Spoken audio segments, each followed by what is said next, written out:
लपंडाव मालिकेच्या येणाऱ्या भागात आपल्याला असं बघायला मिळणार आहे की आजच्या एपिसोडच्या सुरुवातीला एक अत्यंत धक्कादायक आणि काळजाचा ठोका चुकवणाऱ्या दृश्याने होतो. खरं तेजस्विनीचे आयुष्य आता एका नव्या वळणावर येऊन उभे राहिलेले आहे. एका बाजूला तेजस्विनी आणि दुसऱ्या बाजूला ती गरीब बिचारी बाळाची आई, या दोघींची भेट एका अत्यंत महत्त्वाच्या वळणावर होते. त्या गरीब बाईच्या चेहऱ्यावर एक प्रचंड संभ्रम आणि कुतूहल असते. तिच्या हातात आजचा वर्तमान पेपर असतो, ज्यात छापलेली बातमी तिची झोप उडवणारी असते. ती बाई तेजस्विनी जवळ येते आणि तिच्या डोळ्यात पाहते की अत्यंत गंभीर आवाजात ती विचारते, ताई तू आहेस तरी कोण? कुठून आली आहेस तू? आणि या पेपरमध्ये तुझा फोटो का छापून आलाय? तेजस्विनीला काही समजत नाही काय बोलायचं. ती गोंधळून जाते. ती बाई पुढे सांगते, आज मी माझ्या तानुल्याला घेऊन हॉस्पिटलमध्ये गेले होते. तिथे एक माणूस पेपर वाचत होता. त्या पेपरवर माझी नजर पडली तर तिथे चक्क तुझा फोटो होता. त्या फोटो खाली ठळक अक्षर अक्षर लिहिलं होतं, तेजस्विनी कामत यांना शोधून देणाऱ्याला तब्बल 2 लाख रुपयांचं रोख बक्षीस देण्यात येईल. हे सगळं काय आहे ताई? 2 लाख रुपयांचं बक्षीस? हे शब्द ऐकताच तेजस्विनीच्या पायाखालची जमीन सरकते. तिला जबर धक्का बसतो. तिच्या काळजाची धडधड वाढते. माझा फोटो पेपरमध्ये आणि मला शोधण्यासाठी 2 लाखांचं बक्षीस. याचा अर्थ मी जिवंत आहे हे कोणाला तरी समजलं आहे आणि माझ्या जीवावर उठलेले ते लोक आता माझ्या मागावर आहेत. ही भयानक जाणीव तेजस्विनीला आतून हादरवून सोडते. क्षणभर तिच्या तोंडातून शब्द फुटत नाही. ती त्या बाईसमोर अक्षरशः हात जोडते. तिच्या डोळ्यातून पाणी वाहू लागतं. ती रडत विनवणी करते, माझा फोटो पेपरमध्ये आलाय. मी तुझ्यासमोर हात जोडते. हवं तर तुझे पाया पडते. पण तुला 2 लाख रुपये मिळतील या आशेने किंवा या लालसे पोटी माते मगे माझा पत्ता कोणालाही सांगू नकोस. मला त्या क्रूर लोकांच्या हवाले करू नकोस. प्लीज मी तुला विनंती करते. पण ती गरीब बाई अत्यंत सात्विक आणि मोठ्या मनाची असते. ती तेजस्विनीचे हात खाली घेते आणि चक्क स्वतः तेजस्विनीच्या पाया पडते. नाही ग ताई, तू कशाला माझ्या पाया पडतेस? उलट मीच तुझ्या पाया पडायला पाहिजे होतं. अगं तू माझ्या तान्हुल्याचा बाळाचा जीव वाचवलाय. तुझ्याकडे एकच मौल्यवान वस्तू होती, तुझ्या नवऱ्याची शेवटची आठवण, ती सोन्याची अंगठी. ती सुद्धा तू माझ्या बाळासाठी मला देऊन टाकलीस. तुझं मन आभाळ एवढा मोठा आहे. तुझ्यासारख्या देव माणसाला मी कधीच त्या दृष्ट लोकांच्या हवाले करणार नाही. तू अजिबात काळजी करू नकोस. मी तुझा पत्ता कधीच सांगणार नाही. या शब्दांनी तेजस्विनीला थोडा दिलासा मिळतो. ती बाई ती अंगठी विकण्यासाठी तिथून निघून जाते. पण तेजस्विनीच्या मनात प्रश्नांचे काहूर माजलेले असतात. मला कोण शोधतंय? सगळ्यांना तर असंच वाटत असेल ना की मी मरण पावले आहे. मग मी जिवंत आहे हे कोणाला कळलं? आणि आता मला काय करावं लागेल? मला आयुष्यभर असंच लपून राहावं लागेल की माझ्या सखीला भेटता येईल? सरकारचा बदला कसा घ्यायचा? हे प्रश्न तिला सतावू लागतात.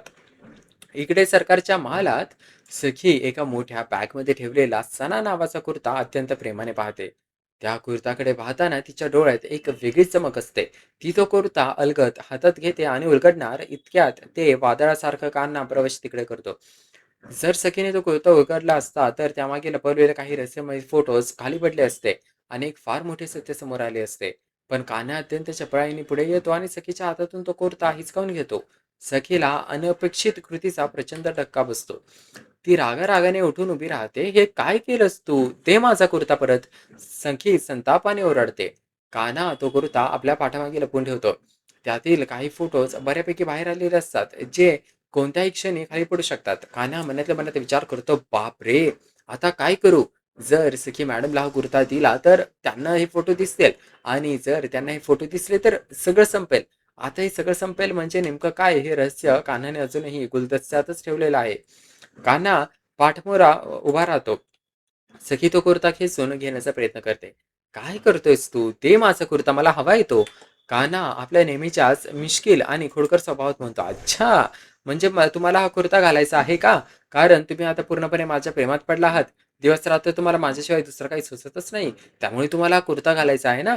सगळं कळलं मला. म्हणजेच सगळ्यांसमोर माझा राग करायचा आणि मनातून गुपचूप माझ्यावर प्रेम करायचं. हे चांगलं बरं आहे तुमचं.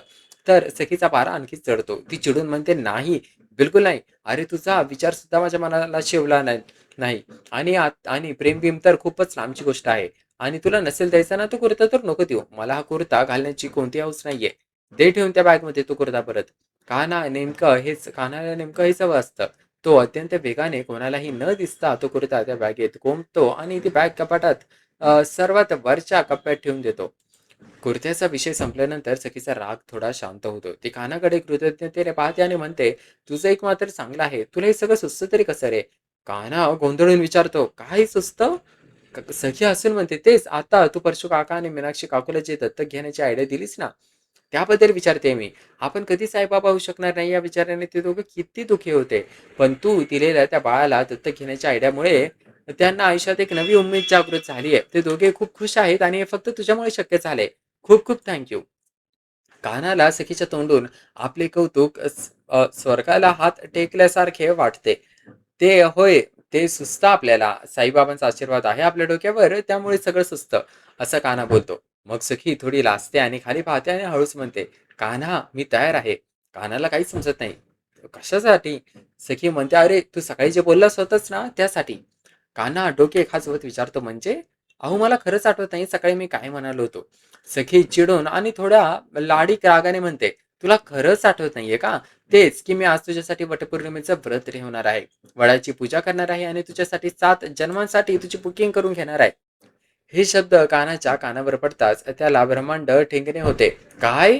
तुम्ही माझ्यासाठी वटपौर्णिमाचे व्रत ठेवणार आहात?" कानाच्या चेहऱ्यावर आनंद एवढं झालेलं असतं की ते गगनात मावत नाही.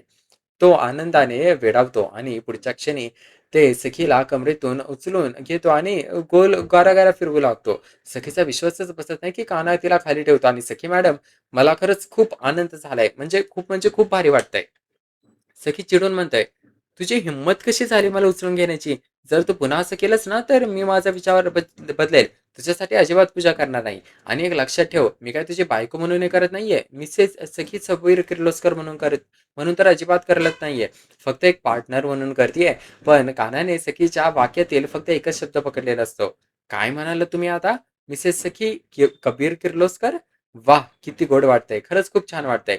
सखी लाजते आणि त्याला बाहेर जाण्यास सांगते. "चल निघ बाहेर, मला कपडे चेंज करायचे आहेत."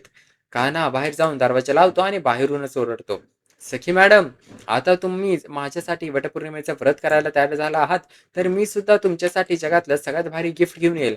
तुम्ही पाहतच राहा." सखी आतून हे ऐकून गालातल्या गालात हसते. दुसरा दिवस उजाडतो. तीच गरीब बाई जिला तेजस्विनीने अंगठी दिली होती, एका मोठ्या सोनाराच्या दुकानात येते. ती अत्यंत साध्या, जुन्या आणि फाटक्या साडीत असते.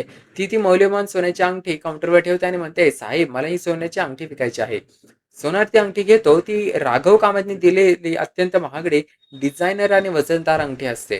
सोनार त्या बाईच्या फाटक्या कपड्यांकडे आणि मग त्या महागड्या अंगठीकडे संशयाने पाहतो.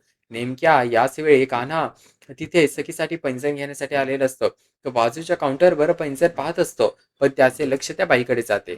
सोनार त्या बाईला अत्यंत अपमानास्पद वागणूक देत विचारतो, "ओ बाई, ही अंगठी तुझीच आहे का?